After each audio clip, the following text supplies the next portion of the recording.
You say you are growing, you post about self-improvement. You consume ideas, but deep down, ask yourself, when was the last time you truly felt uncomfortable in the process? Or have you just mastered the art of staying safe with new language? Growth is not reading one more book. It is questioning the beliefs that made you need that book. It is not scheduling more goals. It is sitting still long enough to feel why you keep sabotaging them. Discomfort is not a distraction. It is the doorway. Comfort has a way of disguising itself as progress. You feel good, so you assume you are evolving. But comfort is often the ego's favorite hiding place. It lets you perform healing while avoiding the places where your real wounds still live. Carl Jung warned us that true transformation demands confrontation. Not with the world, with the self. With the parts of us we do not want to name. If your growth never brings you discomfort, it may not be growth. It may be escape with better branding. You do not grow by staying where it feels safe.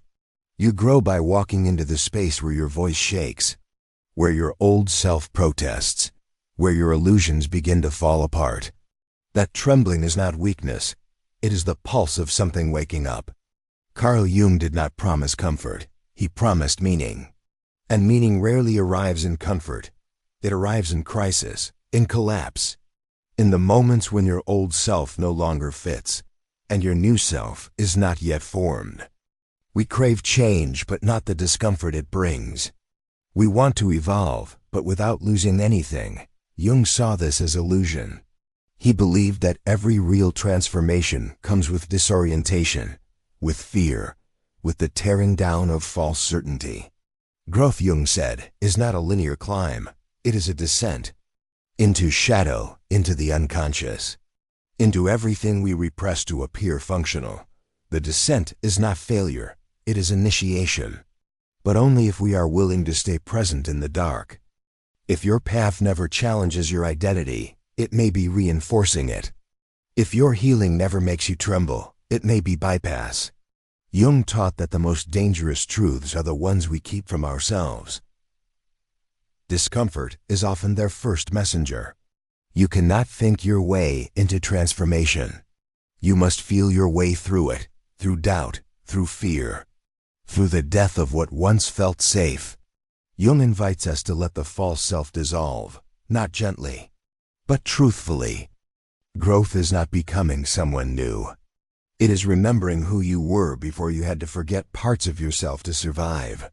It is not about adding more. It is about shedding what was never yours to carry.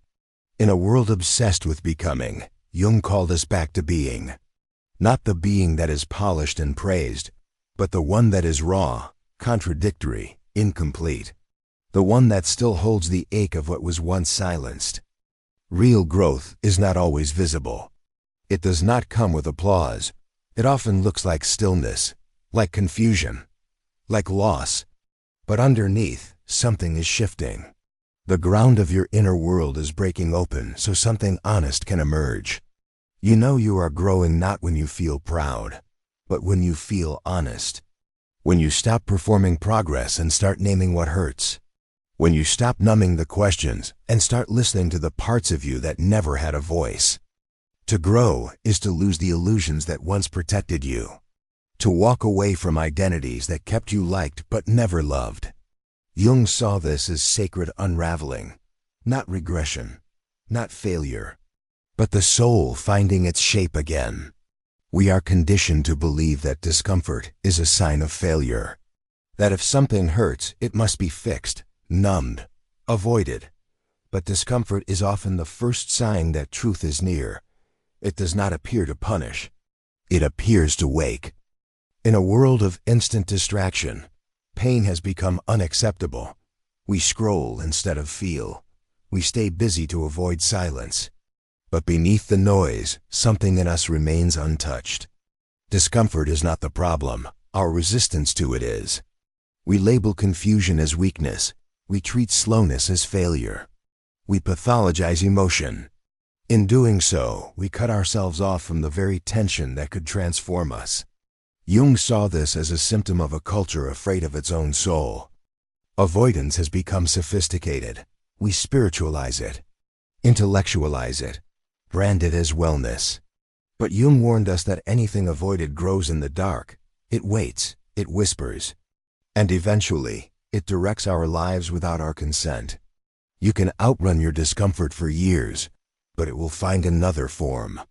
A blocked relationship, a sudden breakdown, an inner emptiness you cannot explain, not because you are broken, but because something inside you is begging to be met. Growth does not begin with clarity. It begins with discomfort, with not knowing who you are, with facing what you hope to avoid forever. Jung believed that healing begins the moment you stop editing your experience and start honoring its rawness. This is not self-sabotage, it is soul survival. Your avoidance was protection, but now, that protection has become the prison. The discomfort you feel is not proof of failure. It is the pressure of your deeper self asking to emerge. Carl Jung did not glorify light. He honored darkness. He believed that what you avoid holds the key to what you seek. That the path to becoming whole does not go around the shadow. It passes through it, with eyes open, with heart exposed. One does not become enlightened by imagining figures of light, he wrote, but by making the darkness conscious. These are not poetic words. They are instructions. They point us inward, to the parts we abandon to become acceptable. Growth is not found in comfort. It begins when you turn toward what disturbs you. The grief, the fear, the rage, the shame. These are not enemies, they are signals. They are the soul's way of showing you where the light must reach. You cannot evolve by denying your pain. You cannot awaken by avoiding what hurts. Jung believed that true expansion comes not from ascending, but from descending into your unmet wounds, into the contradictions you hide. You do not integrate your shadow by talking about it. You integrate it by feeling it, by naming what you spent years pretending was not there, by walking willingly into the places where your old self was formed and asking what still lives there. The darkness is not here to consume you. It is here to confront you with what is unresolved. It asks, what have you been running from? What truth is waiting beneath your anger? What part of you still believes you are not worthy of peace? Jung did not ask us to escape pain. He asked us to understand it, not as punishment, but as path. He taught that the darkness, when seen fully, does not destroy. It dissolves illusion. And in that dissolution, a deeper life can begin. One does not become enlightened by imagining figures of light, but by making the darkness conscious. This is not simply Jung's most quoted line.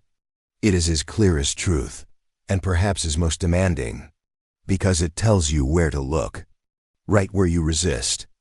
We imagine awakening as a climb toward clarity, but Jung inverted that.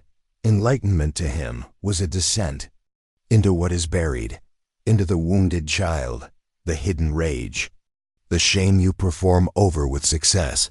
All of it must be seen. The darkness is not dramatic, it is subtle.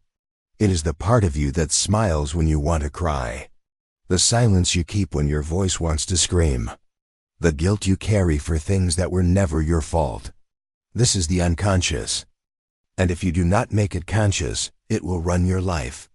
It will shape who you love, what you avoid, what you settle for.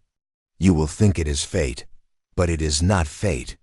It is unlived truth seeking form in your behavior. This is not a quote to admire. It is a task to undertake.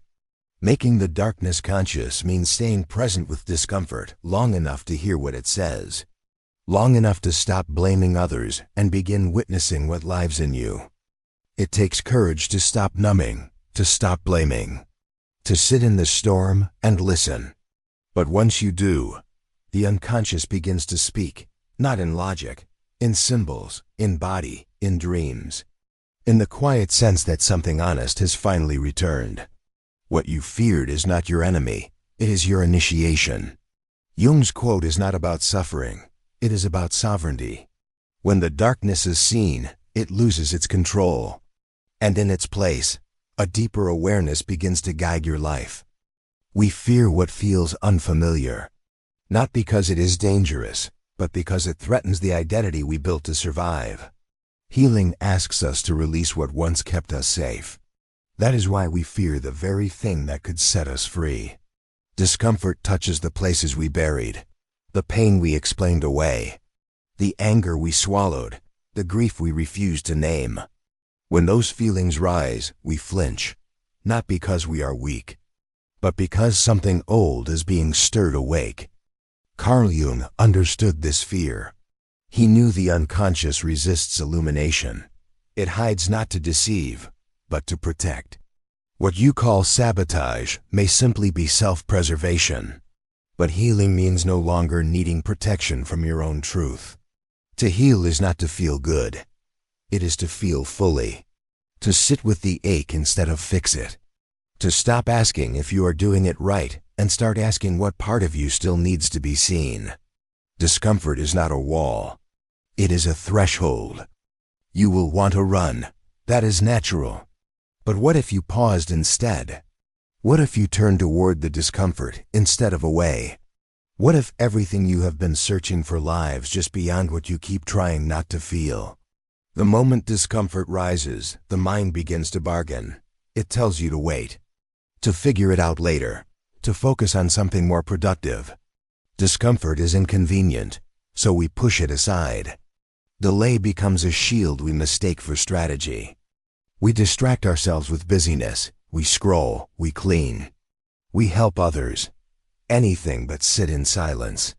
Because in silence, truth echoes, and we fear what that truth might undo. So we keep moving, not forward, but in circles. Escape wears many masks. Overthinking, people-pleasing, perfectionism. Even healing itself can become avoidance when used to bypass the wound. We call it progress, but Jung would call it the shadow in disguise. We think we are choosing peace, but often we are choosing protection, a life curated to avoid being cracked open. Yet what is not cracked cannot be reshaped. What is not faced cannot be freed. Avoidance does not keep you safe, it keeps you small. The real danger is not the discomfort. It is what happens when we refuse to feel it.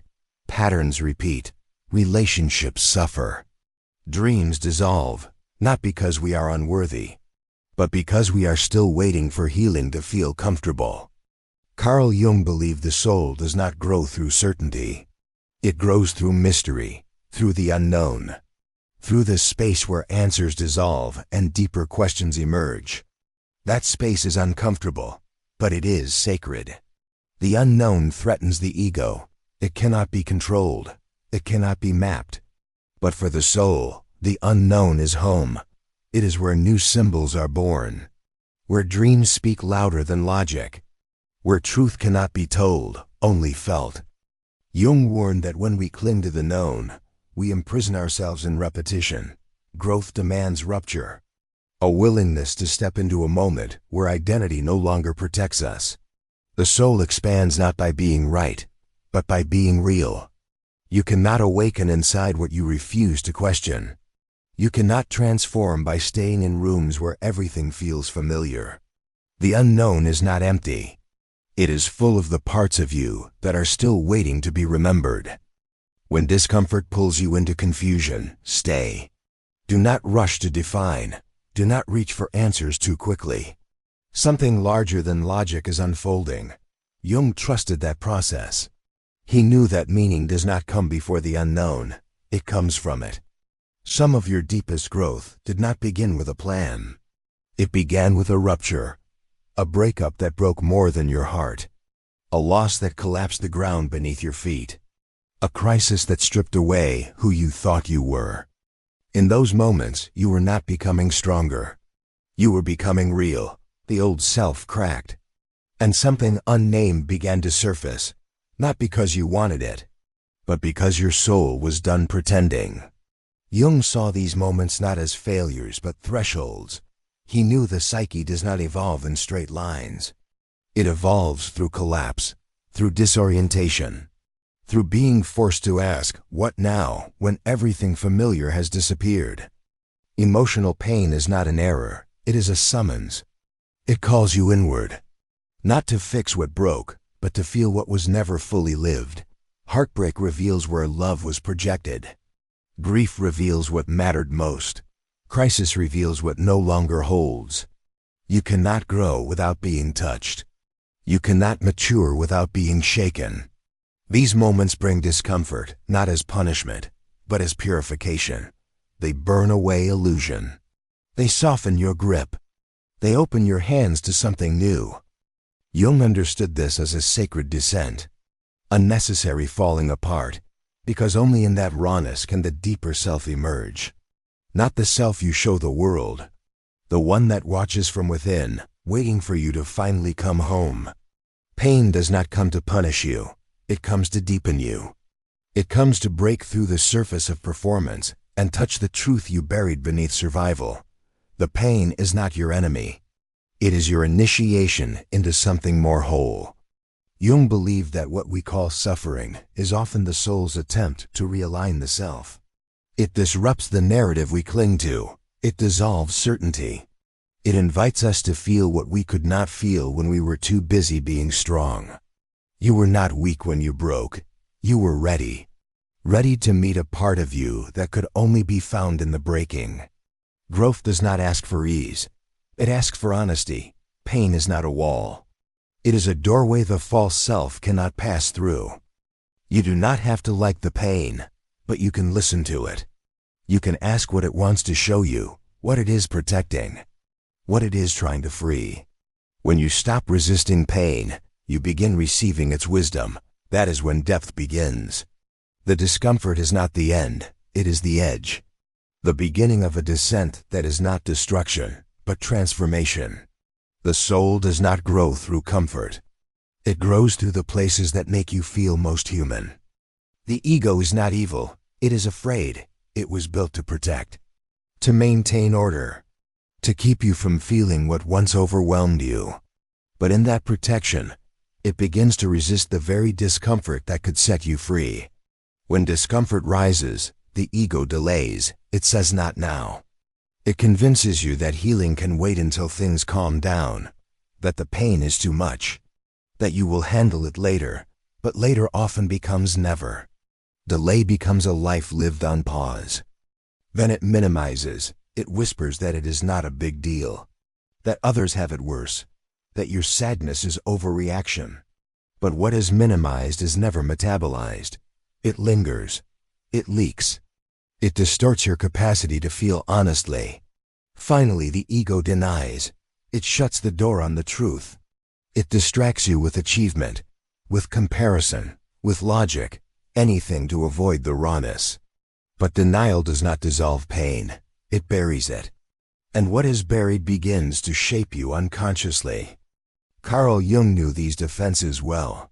He saw them not as weakness, but as signs of unintegrated parts of the self. The ego fears discomfort because it fears annihilation.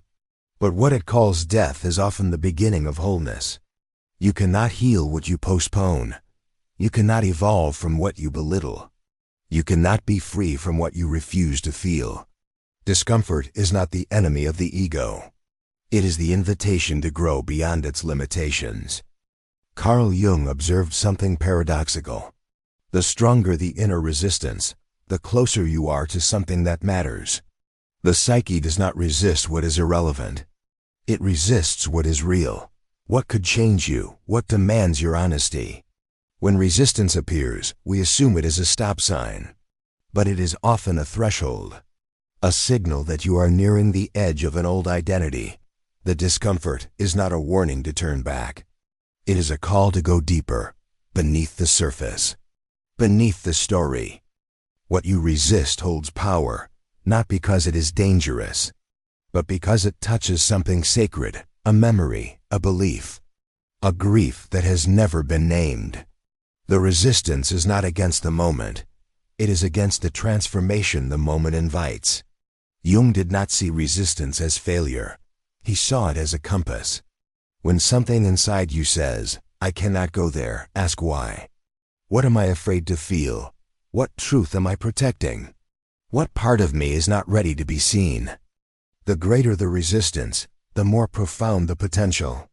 That is where the light enters, not through avoidance, through attention, through presence, through the courage to stay when every instinct says run.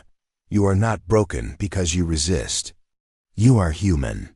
The task is not to destroy the resistance, but to understand it, to listen to it, and to recognize that beyond it, something deeply true is waiting to be remembered. The ego does not crave truth, it craves control. And comfort becomes its favorite substance. Predictability, familiarity, repetition. These are the ways the ego keeps you safe, but also stuck, because comfort rarely asks you to grow. Comfort is seductive. It whispers that you are okay just as you are. That healing can happen without disruption. That truth should never cost you your certainty. But Jung knew better. He saw comfort as the veil that keeps the self asleep. You do not awaken in comfort. You settle, you adapt. You shape yourself to stay accepted. You silence questions. You edit your truth. Comfort becomes a performance. And eventually, you forget who you were before you began hiding. Carl Jung believed that the path to wholeness requires risk, not physical danger. Emotional risk, the risk of seeing yourself clearly, of speaking what you have long suppressed, of releasing identities built to survive instead of thrive.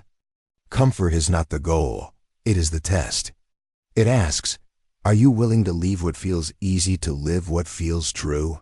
Are you willing to lose approval to gain integrity? Are you ready to step out of performance and into presence? Growth begins where comfort ends, not because comfort is wrong, but because it is incomplete. You were not born to remain untouched. You were born to remember, to reclaim, to become. And that requires a courage comfort cannot offer. The shadow does not scream, it whispers. It lives behind the roles you perform, behind the excuses you repeat, behind the habits you call normal. Jung believed that what you disown in yourself does not disappear. It takes control from the dark. The shadow uses the ego as a mask, not to harm you, but to survive undetected. It shows up as resistance to growth, as fear of intimacy, as obsession with perfection. These patterns are not personality flaws.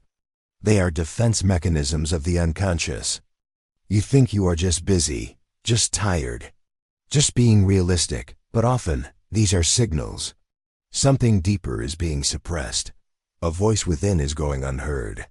And the shadow, denied light, begins to act in silence through sabotage.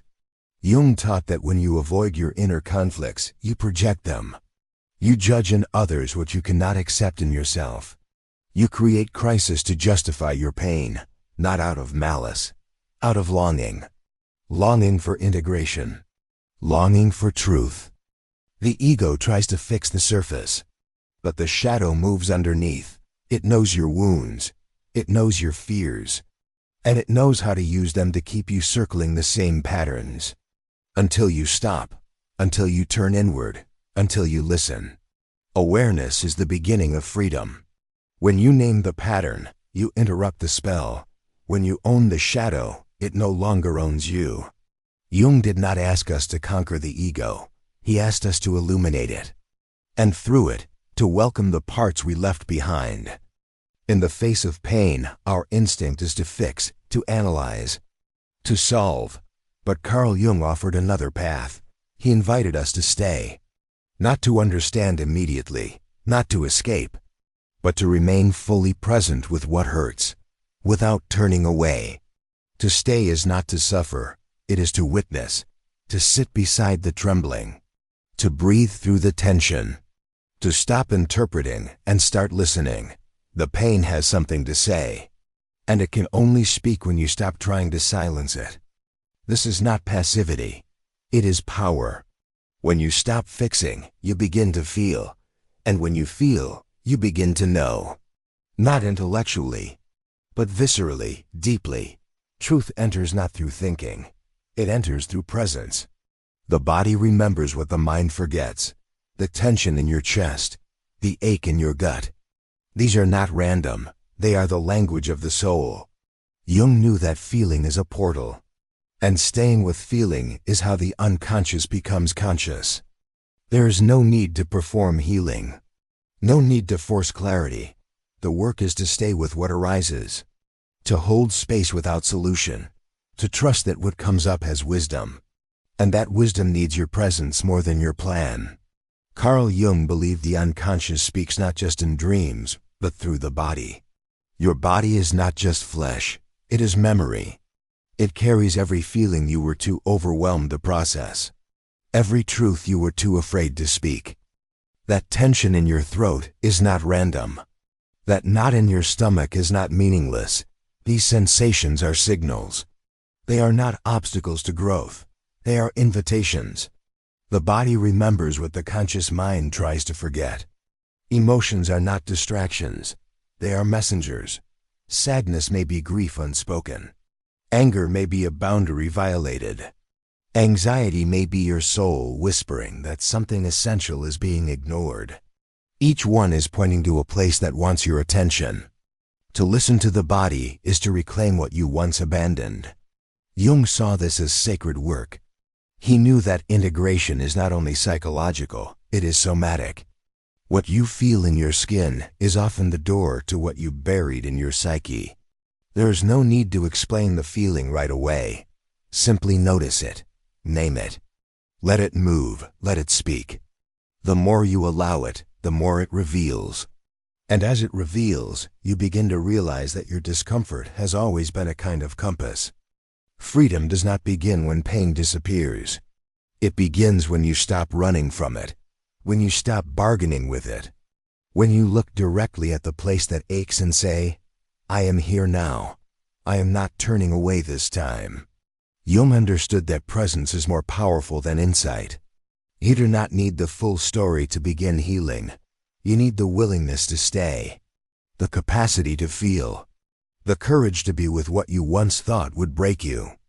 Avoidance fragments the self. Presence makes it whole. When you meet your pain without judgment, something opens. Not all at once, but enough to breathe, enough to begin. Enough to remember that the pain is not punishment. It is passage. You do not need to know how to fix it. You only need to stop leaving it. The more you stay, the more the pain softens, the more it speaks, the more it becomes something else entirely. Not suffering, not shame, but signal, direction, aliveness. This is the quiet revolution Jung pointed to. Not grand gestures, not perfect answers. Just the radical act of staying present with your truth, especially when it trembles, especially when it hurts. That is where freedom begins to grow. Carl Jung did not offer shortcuts. He offered depth. He did not point toward ease. He pointed toward meaning. And meaning does not come dressed in comfort. It rises from the places you once ran from. It emerges where you once refused to look.